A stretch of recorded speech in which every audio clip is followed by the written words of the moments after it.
मेरा नाम तुलसी हाजरा है। मैं समाज कल्याण बिहार सरकार के समाज कल्याण विभाग के संयुक्त सचिव के पद से सेवानिवृत्त हूँ। मोतिहारी पूर्वी चंपारण में मेरा ग्रामीण क्षेत्र में घर है। ग्रामीण क्षेत्रों में जन सुराज की टीम जो पद यात्रा कर रही है वो मेरे गांव में हमारे ग्रामीण क्षेत्रों से होकर गुजरी है अनेकों बार। यह टीम उन जगहों में जा रही है जहां अब तक आज़ादी के बाद न कोई एमएलए न एमपी या कोई मंत्री, यहां तक कि बीडीओ सीओ तक जो लोकल पदाधिकारी होते हैं प्रखंड के, वो तक नहीं गए हैं। आज वहां इस पैदल यात्रा के दरमियान टीम वहां गई है जहां हर तरह के इंफ्रास्ट्रक्चर की कमी है। रास्ता नहीं है, रोड नहीं है, पानी, शुद्ध पानी पीने के लिए व्यवस्था नहीं है, स्कूल नहीं है बच्चों को पढ़ने के लिए, गरीब लोगों के बच्चों को पढ़ने के लिए, खास करके अनुसूचित जनजाति के लोगों के लिए ये सारी सुविधाएं नहीं है। और हमने देखा है कि ये जनसुराज का जो पैदल मार्च है, यात्रा है, वो अच्छा काम कर रही है। हम उससे खुशीपूर्वक जुड़ते हुए संकल्प लेता हूं कि भविष्य में हम इस पद यात्रा या और अन्य प्रगतिशील कार्यों में सहयोग करें। धन्यवाद।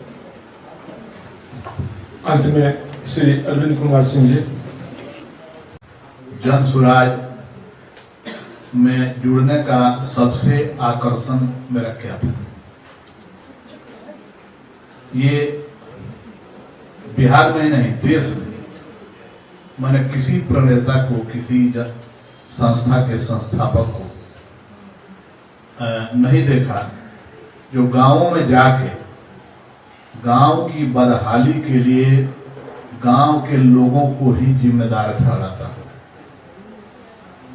यह ताकत श्री प्रशांत किशोर में मैं देखता हूं यूट्यूब पर, तो मुझे लगता है कि ये बिल्कुल सही बात कह रहे हैं कि अगर गांव में बदहाली है तो इसके लिए सरकारें जवाबदेह नहीं है, सरकार को बनाने वाले लोग जवाबदेह हैं।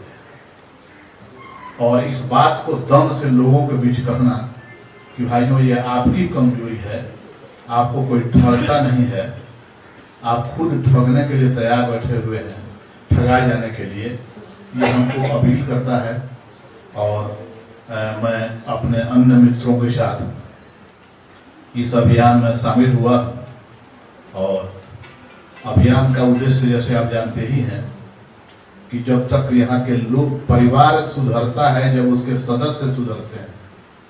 परिवार की गरीबी का कारण उसके परिवार के सदस्य होते हैं। जब तक वो नहीं चाहेंगे तब तक कोई परिवार गरीबी से बाहर नहीं जा सकता है। उसी प्रकार बिहार तब तक नहीं सुधर सकता है जब तक कि यहाँ जनता सुधरने के लिए तैयार न हो और बिहार को अग्रिम पंक्ति में ले जाने के लिए तैयार न हो।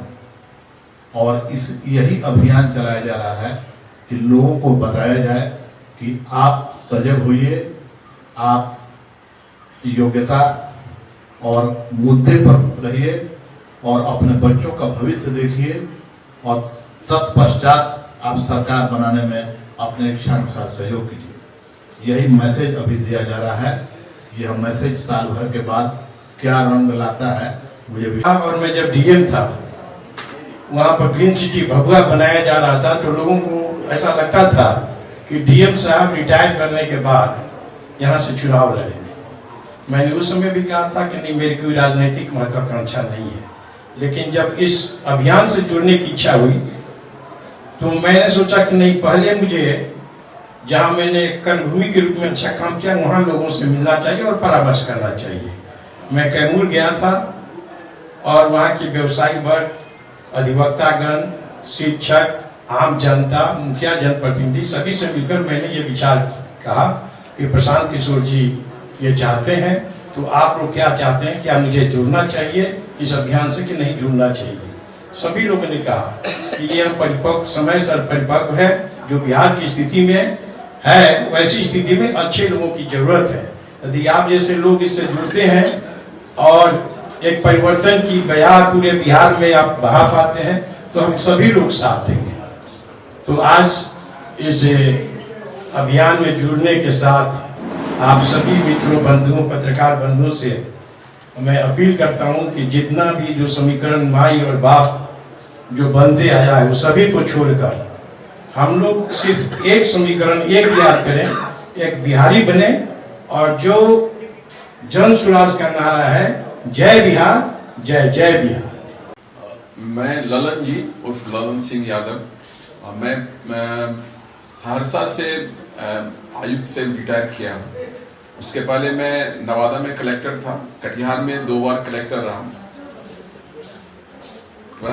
डायरेक्टर प्राइमरी एजुकेशन रहा। उसके पहले मैं डीडीसी किशनगंज था, डीडीसी सुपौल था, और बहुत लंबे समय तक जो है कटिहार और फिर सीतामढ़ी में एसडीएम भी था। मैं 2017 में मैं रिटायर किया, और मैं अपने बचपन से ही ये चाहता था कि समाज के लिए मैं कुछ करूं। जब मैं पटना यूनिवर्सिटी का स्टूडेंट था तो उस समय मैं एक संस्था चलाता था, यूथ फॉर यूथ, और पटना यूनिवर्सिटी में काफी पॉपुलर था।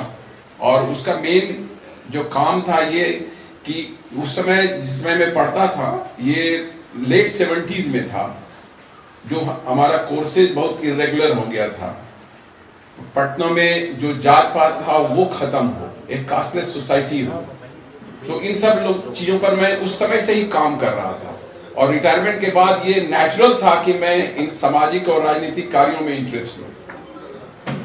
अभी जो मैंने देखा, हमारे राज्य में सत्ता परिवर्तन हुए हैं, क्रांति हुआ है, लेकिन जो व्यवस्था परिवर्तन है, जो आमूल परिवर्तन है, वो नहीं हुआ। इन्होंने इनिशियल उद्गार में बताया कि कैसे जो है आम लोग त्रस्त हैं। जो आम लोगों की सरकार है उसमें आम लोगों की पूछ नहीं है, उनकी समस्याओं का निदान नहीं है। आप शिक्षा में देखिए, यहाँ बेरोजगारी देखिए, पलायन देखिए, भ्रष्टाचार देखिए, ये सब कितना चरम सीमा पर है। आप जब दूसरे राज्यों में जाएंगे, साउथ के राज्यों में जाएंगे, तो लगेगा कि आपसे वो 50 साल आगे है, 50 इयर्स। ये मैंने देखा है। वहां की रोड देखिए, वहां का जो अर्बन डेवलपमेंट देखिए, हमसे कितना आगे है। इसका क्या कारण है? यही जो है सबसे बड़ा चीज है जो हमारे प्रणेता प्रशांत किशोर जी ने खोजने का प्रयास किया।